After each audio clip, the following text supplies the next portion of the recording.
Thanks for coming. It's good to be with you and coming up on 10 years of this enterprise. Climate One turns 10. I remember talking to you once. You've been a writer a long time and were an editor at the Harvard Crimson.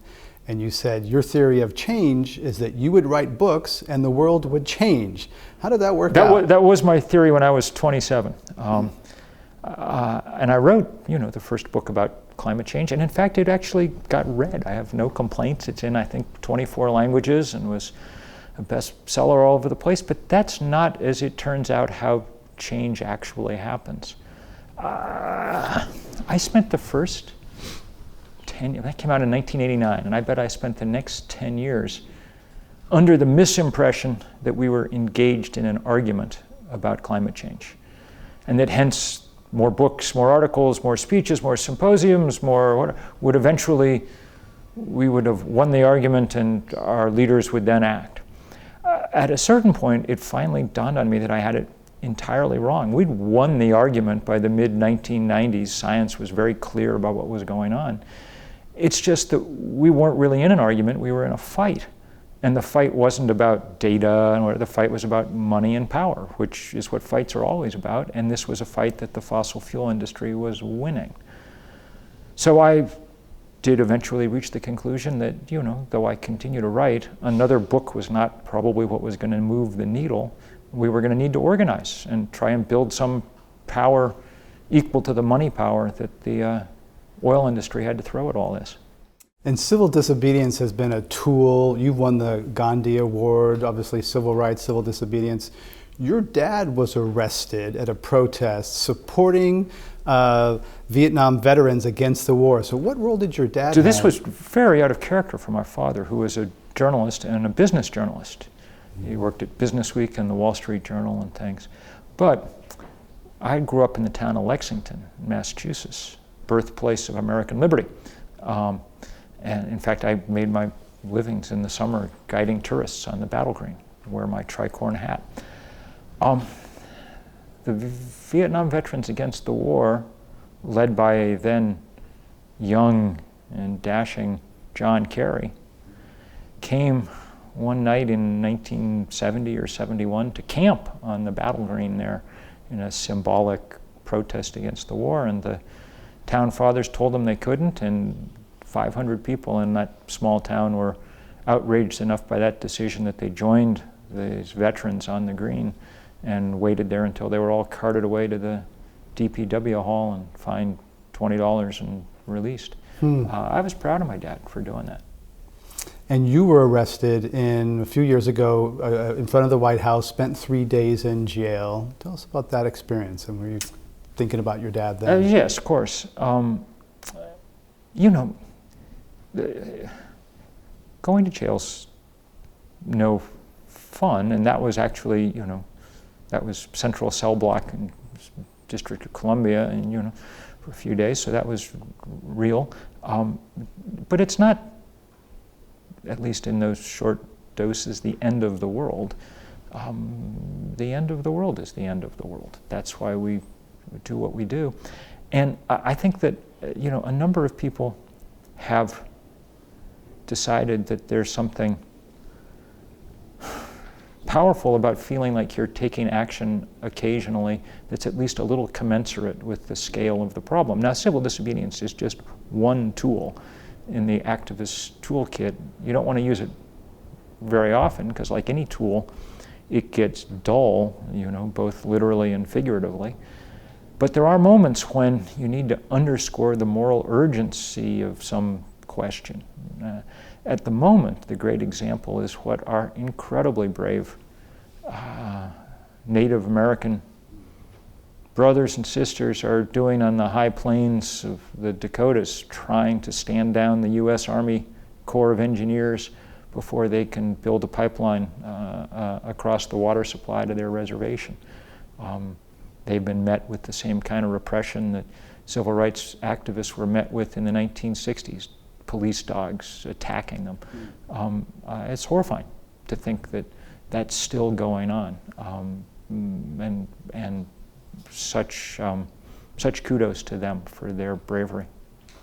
When you were a writer for The New Yorker, you did a piece on homelessness, and you lived in the streets as a homeless person to get a feeling Yes. of what it's like. And you also met your wife that way. Tell us that.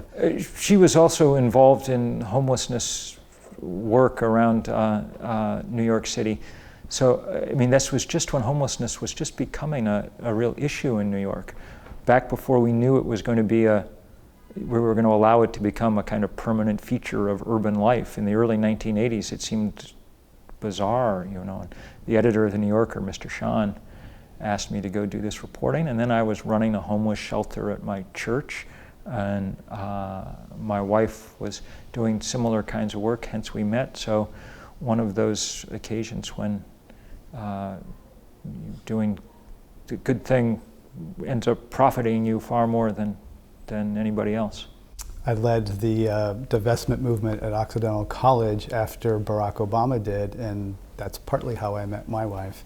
There you go. You're very calm sitting here. You're known as a real firebrand, and yet there's a very calm person sitting here. I'm wondering about your public persona and this very calm professor who's sitting here in this chair right now. When I need to be, I guess I can be angry because our inaction on climate change makes me angry. More in a sense than it used to, because I've spent so much of the time in the last few years getting to know people around the world who are suffering the effects of it. You know, 350.org works everywhere. So when when the big hurricane came through Haiti, it obliterated a city called Les Cayes on the southwest peninsula there. And I went back, I struck something in my mind, and I went back and found a picture from a demonstration that local people there had carried out for their local 350 group. People are probably dead now. They definitely don't have houses.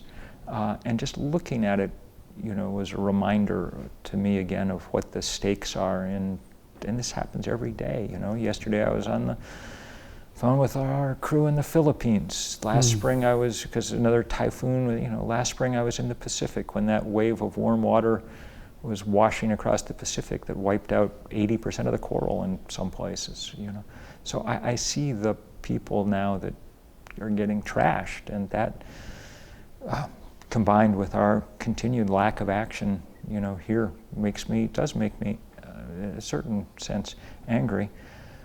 But one also needs to be hopeful about things, and there are things to be hopeful about. We've learned how to do renewable energy cheaply and at scale. If we wanted to, we could actually address the problem the crisis that we're facing. Let's hope that we manage to do that, You've talked about empathy for people who are affected. It didn't cause the problem. How about people who are coal workers in Appalachia, or someone who works for an oil company? And if you talk to them, can you summon empathy for them? Sure. I mean, my mother's family is all from West Virginia and grew up in, working in the energy industry and things.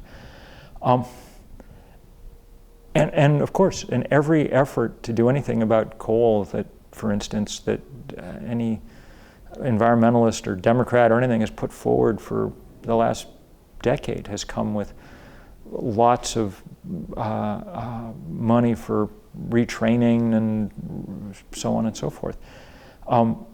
Mostly, the Republicans have refused to do anything about it, and they continue to prefer to kind of hold those workers hostage, as it were. But we can't let our desire to go on producing coal just because it's what we've done bring down the entire planet, and that's what we're talking about at this point. The physics don't allow it. The good news is, and I tried to get this across in a series of pieces that I wrote this summer, were we to go all in on renewable energy, the number of jobs that we'd produce, and good jobs, are double, triple, quadruple that with the energy what the fossil fuel industry produces. By its nature, it's a capital-intensive, low-labor industry, and renewable energy, just the opposite. In 2014, you resigned as chair of the organization that you founded and took a step back. I'm curious about that because some people had worried that you were kind of on a frenetic pace on a burnout path. Well, I haven't slowed down very much, but I don't have to run the board anymore, which is just as well because I'm not very good at it. The audits and things were not, but I basically keep doing what I'm doing. But the good news is there's now many people. It's very good to have, in essence, a leaderless movement, I mean, maybe if we had a Dr. King or something, we'd be better off, but since we don't, look to you. It's not the same in any way. I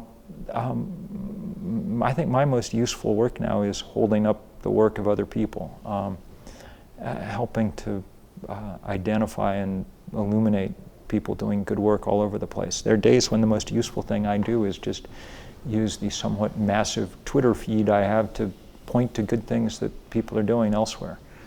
Climate can be depressing. If you look at the facts, you know the facts as well as anyone, it's dark. So how do you prevent getting depressed or burn out? Because climate fatigue is something that's very real. I don't always. I mean, I think it's probably a mistake to struggle against being depressed by it. I mean, it's legitimately, there's good reason to be.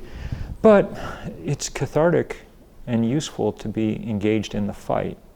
What's depressing is merely to be looking at it coming at you and not having some effective way to fight back. So I've found it less depressing to be in there taking some good swings.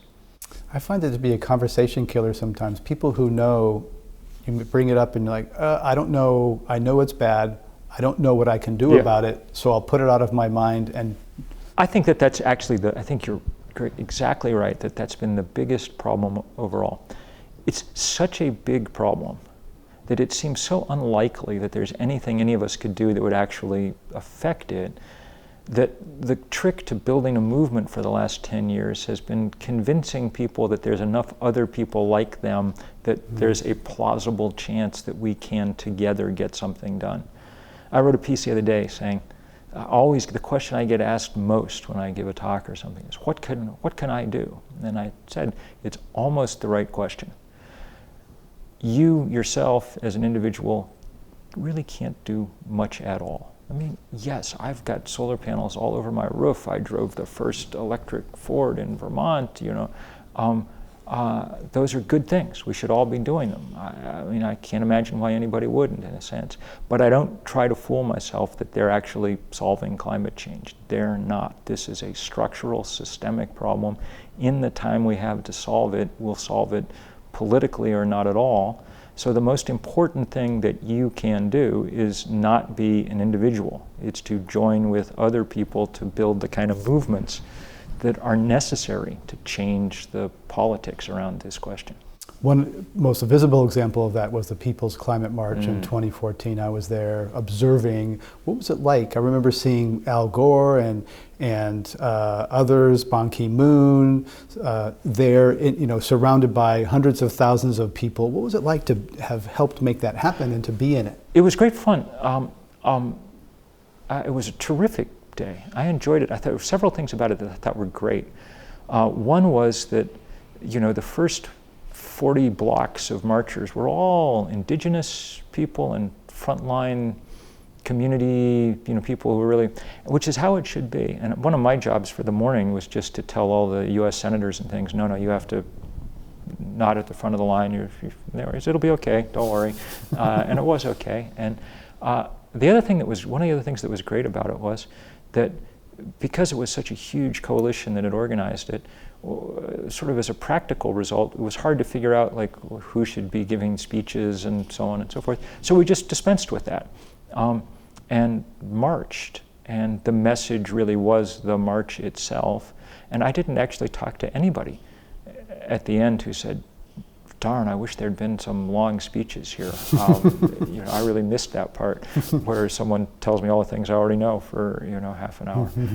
It was a really great day. Yeah, there were nurses and all sorts of faith communities, students, just and scientists. That was one of my favorite contingents was a bunch of scientists in white lab coats with a blackboard on wheels coming down 6th Avenue writing equations on the blackboard and things. It was great. President Obama is trying to make climate a legacy issue. He was criticized early on for not advancing climate when he had a Democratic Congress, when he could have. Have you talked to him? How does he? No, I've never talked to him, and I have a feeling he's not eager to. You got arrested in front of his house. We led the largest demonstrations outside the White House in the course of his administration. So, though I worked to elect him, I think, he's done more than any other U.S. president on climate change. But that's a little like saying, I drunk more beer than my 14-year-old niece has yet. The bar was not very high, and I think that he hasn't gotten done as much as he could or should have.